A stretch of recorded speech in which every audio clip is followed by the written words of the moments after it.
မင်္ဂလာပါရှင်ကျမတို့ channel ကနေနောက်ဆုံးရရှိထားတဲ့သတင်းသစ်များကိုတင်ဆက်ပေးပါရမယ်ပထမဦးဆုံးစစ်တပ်ကပြူစောတီပြည်သူစစ်ရက်ကွက်ကျေးရွာအုပ်ချုပ်ရေးအဖွဲ့နဲ့ပြည်သူ့လုံခြုံရေးအဖွဲ့များအတွက်လစာနဲ့ထောက်ပံ့ကြေးအတွက်မြို့နယ်စီမံအုပ်ချုပ်ရေးအဖွဲ့နယ်မြေခံတပ်များနဲ့ညှိနှိုင်းတိုင်ပင်ရန်ပုံငွေရှာရက်တီခိုင်းတဲ့အကြောင်းကိုတင်ဆက်ပေးပါမယ်အကြမ်းဖက်စစ်တပ်ကနိုင်ငံတော်ဝန်ရှိပြည်သူစစ်များပြူစောတိများရက်ွက်ကျေးရွာအုပ်ချုပ်ရေးအဖွဲ့နဲ့ပြည်သူ့လုံခြုံရေးအဖွဲ့များအတွက်လစာနဲ့ထောက်ပံ့ကြေးပုံမှန်မပေးနိုင်တော့သဖြင့်သက်ဆိုင်ရာမြို့နယ်စီမံအုပ်ချုပ်ရေးအဖွဲ့နယ်မြေခံတပ်များနဲ့ညှိနှိုင်းတိုင်ပင်ပြီးအစဉ်ပြေသည့်နည်းလမ်းများဖြင့်ရန်ပုံငွေရက်တီရှာခိုင်းနေကြောင်းနေပြည်တော်စစ်ဘက်သတင်းရင်းမြစ်ကပြောဆိုပါရယ်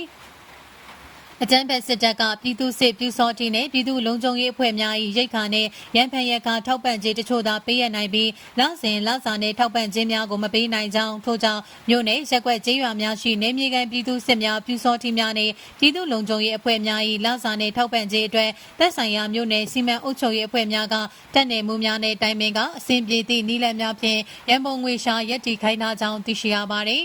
ဒီ2025ခုနှစ်နှစ်စပိုင်းကလေးကလစာနဲ့ထောက်ပံ့ကြေးမပေးတော့တာပါတိုင်းဒေသကြီးနဲ့ပြည်내အစိုးရတွေကစံအိတ်နဲ့ငရုတ်ကျက်သွန်စီရိတ်ခါကြောက်တွေရန်ဖန်ရန်ခါပေးတဲ့လစဉ်လက်ပတ်မဲ့လစာနဲ့ထောက်ပံ့ကြေးတွေမြို့နယ်စီမံအုပ်ချုပ်ရေးအဖွဲ့တွေကိုအဓိကစီမံခိုင်းထားပါတယ်အစဉ်ပြေတဲ့နီလန်နဲ့ရန်ပုံငွေရှာထောက်ပံ့ခိုင်းထားတဲ့အဲ့ဒါကတနိုင်ငံလုံးအတိုင်းအတာနဲ့နှုတ်မိတ်ညွှန်ကြားထားတာပါတပ်နယ်ရဲ့မြို့နယ်စီမံအုပ်ချုပ်ရေးအဖွဲ့တွေရဲ့ပြည်သူစစ်နဲ့ပြည်သူလုံခြုံရေးအဖွဲ့တွေအားလုံးညှိနှိုင်းပြီးလက်ပတ်မဲ့ရန်ပုံငွေရှာခိုင်းတာအခုအောက်ခြေမှာဖြစ်နေတဲ့စစ်မှုတန်းကြေးကောက်တာလူရောင်းဝယ်ဖြစ်နေတာလူဖန်စီပြီးငွေနဲ့ပြန်ရွေးခိုင်းတာတွေကအဲ့ဒီလိုလစာနဲ့ထောက်ပံ့ခြင်းမပေးနိုင်တာကိုအစဉ်ပြေအောင်ဖြေရှင်းနေတဲ့နည်းလမ်းတွေဖြစ်လာတာဟုနေပြည်တော်စစ်ဘက်သတင်းရင်းမြစ်ကပြောဆိုပါတယ်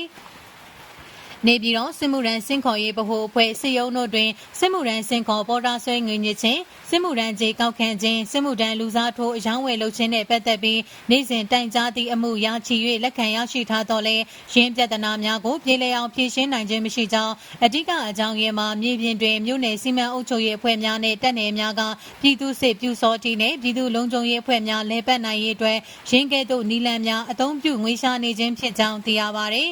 အခြားတစ်ဖက်တွင်လည်းရက်ကွက်နှင့်ကျေးရွာအုပ်ချုပ်ရေးအဖွဲ့များအတွက်လစာနှင့်ထောက်ပံ့ခြင်းများကိုလည်းစစ်ကော်မရှင်ကပုံမှန်ပေးနိုင်တော့ခြင်းမရှိဘဲသက်ဆိုင်ရာတိုင်းပြည်နယ်ခရိုင်နှင့်မြို့နယ်ထွေထွေအုပ်ချုပ်ရေးဦးစီးဌာနများကဖြည့်ရှင်းရန်တာဝန်အပြည့်ပေးအပ်ထားကြောင်းမယန်းကုန်းမြို့နယ်ထွေအုပ်သတင်းရင်းမြစ်ကပြောဆိုပါရယ်ရက်ကွက်ကျေးရွာအုပ်ချုပ်ရေးမှုတွေကိုလစာ9000နဲ့ရုံးစရိတ်9000လစဉ်ပေးတာရှိတယ်အဲ့ဒါစုစုပေါင်း3,200ပေါ့အဲ့ဒါကအရင်ပြဋ္ဌာန်းထားတဲ့ဥပဒေနဲ့ပေးတာရတဲ့သူတွေလည်းအရင်ရှေ့မှာရတယ်အခုတော့အဲ့ဒါကိုမြို့နယ်စီမံအုပ်ချုပ်ရေးအဖွဲ့တွေကိုစီမံပေးဖို့တာဝန်အပြည့်လွှဲလိုက်ပြီးကိုမြို့နယ်အတွင်းသက်ဆိုင်ရာမြို့နယ်အဖွဲ့တွေကပဲလစာနဲ့ထောက်ပံ့ခြင်းရဖို့စီမံခိုင်းတာအဲ့ဒီမှာအေဇရင်ကြီးကင်းကြီးနဲ့စစ်မှုထမ်းခြင်းငွေတွေကောက်တာတွေလည်းပါတယ်ဟုမယန်းကုန်းမြို့နယ်မှာထွေအုပ်သတင်းရင်းမြစ်ကပြောဆိုပါတယ်ရင်းပြင်စစ်တပ်ကပြူစောတိနဲ့ပြည်သူစစ်ယူနီဖောင်းများအတွက်သက်ဆိုင်ရာနေမြေကန်တပ်ရဲများနဲ့မြို့နယ်ထွေအုပ်များကိုအကုန်ကြခံချုပ်လုပ်စေကလက်နက်ခဲယံထုတ်ပေးမှုကိုမူစစ်ဒေသနေမြေမှုများကအဓိကစီစဉ်ကုတ်ကဲကြီးကြပ်ထုတ်ပေးရန်ညွှန်ကြားထားကြောင်းသိရှိရပါတယ်။